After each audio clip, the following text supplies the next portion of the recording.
The sword is not of this earth. It binds men to it who might otherwise be disloyal.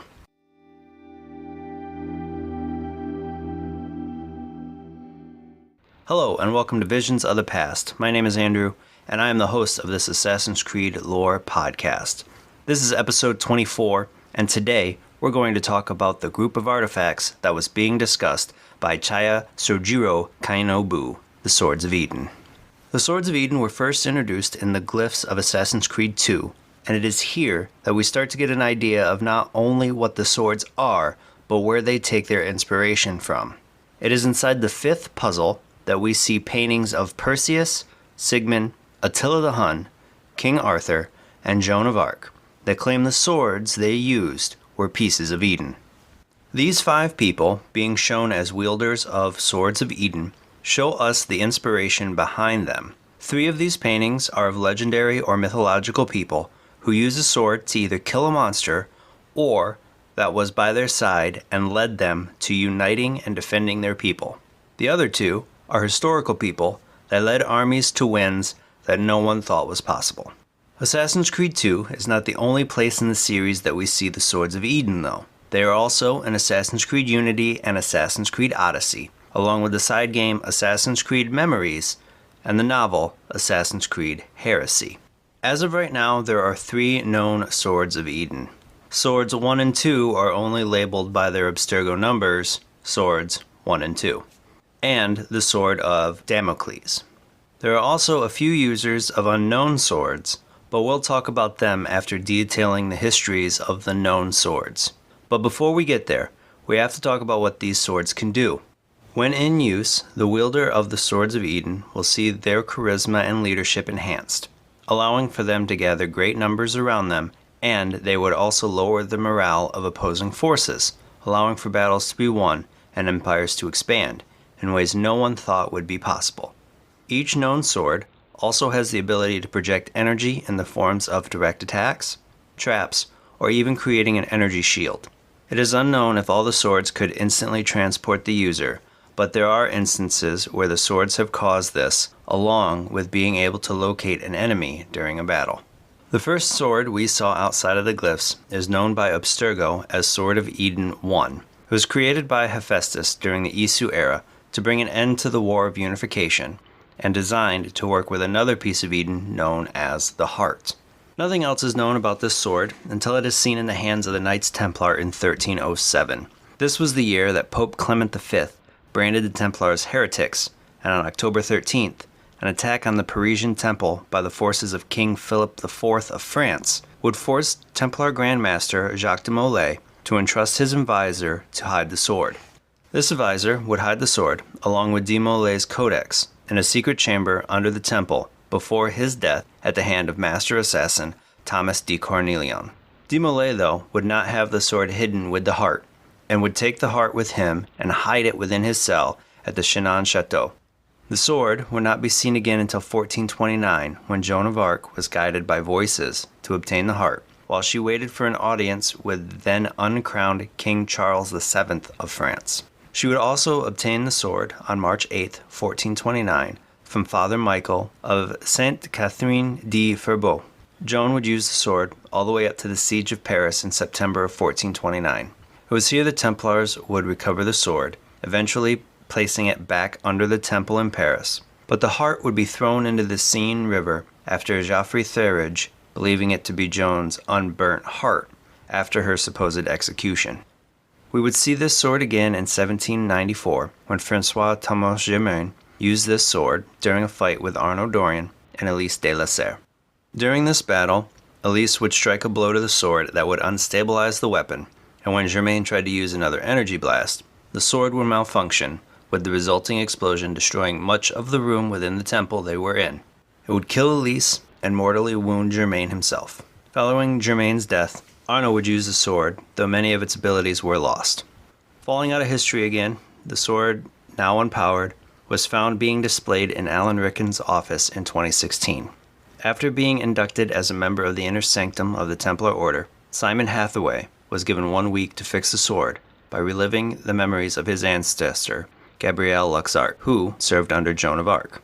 During Hathaway's investigation, he would find that the heart was missing.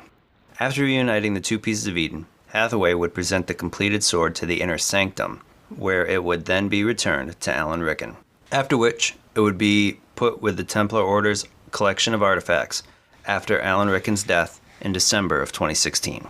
Hephaestus is also known as the creator of the second Sword of Eden, for the same reason as he had created the first. But this sword would be first seen historically in 1217 in the possession of Genghis Khan. Using the sword to expand the Mongol Empire, Genghis Khan's expansion would catch the eye of Altair ibn Lahad, who would believe, correctly, that the expansion was because of a Sword of Eden.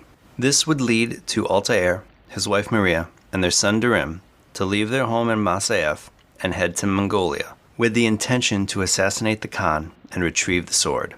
They would catch up to the Khan on August 18, 1227, and after a failed attempt by Altair, Durim and the Mongol assassin Quilin Gal would succeed in the assassinating of Genghis Khan, but they would fail at retrieving the sword. History would see the sword in the hands of Genghis Khan's grandson, Hulagu Khan. He would use the sword in his conquest of the Levant during the 1250s, but most notably during the siege of Masyaf on August 12, 1257. After Hulagu's death on February 8, 1265, it is unclear what happened to the saber-style Sword of Eden, as it has not been seen since. The last known sword is known as the Sword of Damocles, and it is assumed to have been created by Hephaestus, like the other two known swords. This sword was first seen historically around 429 BC, when Alexios used it to murder Pericles in Athens, Greece. All that is known about Alexios getting the sword is that it was given to him by the cult of Cosmos. How they came about it and when is unknown, but what is known is that Alexios would carry it until his death in August of 422 BC at the hands of his sister Cassandra on Mount Taygetos. Cassandra would then use the sword for an unknown time, as the sword is currently unaccounted for after the death of Alexios, though it is believed to be the sword that ended up hanging over the throne of Dionysus when he allowed Damocles to see exactly what it was like to sit on his throne about 100 years later. Other users of Swords of Eden include Perseus, who used a sword called Harpy to decapitate the Gorgon Medusa. Early in the 5th century, Attila the Hun would use an unknown Sword of Eden that was given to him by a shepherd who unearthed it. Attila would go on to ravage Eurasia with this sword during his reign, with it eventually earning the name the Sword of Mars, or the Sword of Attila. Sometime in the 6th century, King Arthur would pull a Sword of Eden from a stone, name it Excalibur, and would use it to become the King of Britain and defend against invading Anglo-Saxons. Later in the same century, a beggar claiming to be Odin would plunge a sword in a tree that was called Barnscorn, telling whom could pull it free could keep it. This would be done by a man by the name of Sigmund, who would either name it Gram, Balmug, or Northung, depending on who recounted the story. But it would be reported that Sigmund's son Sigurd would use it to slay the dragon Fafnir. The last users of a Sword of Eden would be in the mid-16th century. A Sword of Eden would be used by the Japanese warlord Takeda Shingen. With this sword, he would make his way to the capital of Kyoto in an attempt to conquer Japan. He would be eventually killed in a raid on his camp led by Honda Tadakatsu and the assassin Hattori Hanzo. This sword would be obtained by Oda Nobunaga, who would then use it to conquer the lands of other Japanese warlords. Nobunaga would eventually be killed by assassin Yamuchi Taka, and the sword would be transported to China by Lin Yang. I love the idea that the pieces of Eden could be used to explain how so many leaders could win so many battles without a loss, especially during times when war was waged mostly by hand-to-hand combat. Adding mythical swords that was used to beat some beast or to bring together a country is another great way to show how myths could be based on something that had actually happened. I do have a few issues though. Most of my issues with the sword comes down to how Assassin's Creed Odyssey handles its weapons. Starting with the Sword of Damocles, it's strange to me to even call the sword wielded by Deimos this, because the game is set about a century before the mythical story of Damocles. It could have fit better to call this sword something like the Sword of Ares. It would not only tie into the Greek gods, but it would also tie into the sword of Attila the Hun, since Mars is the Roman equivalent of the god of Ares. And then you would have avoided the confusion with the myth of Damocles. The other issue I have is with the sword you earned from killing the Withering Dead. Legia would be turned into the Withering Dead by the Atlantis artifact.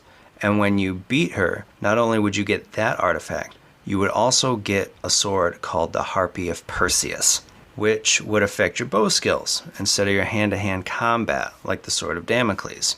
Though the Withering Dead would be able to use a similar energy-based moves like we saw Germain use in the final battle within Assassin's Creed Unity. Looking ahead though to Assassin's Creed Valhalla, I can see scenarios where both Excalibur and Sigmund's sword shows up, but there are so many other swords in Norse myths that I just hope they're more of a background weapon instead of something Ivor can use. Thank you for joining me today. Be sure to tune in every Tuesday for new episodes. If you love the Visions of the Past podcast, I'd love for you to subscribe, rate, and give a review on iTunes. If you have any questions about Assassin's Creed or topics that you'd like me to cover, please feel free to hit me up on Twitter or Instagram at visions_AC, and you can find those links in the episode's show notes. Until next time, my assassin friends, make sure to follow the creed, and to those Templars listening, may the Father of Understanding guide you.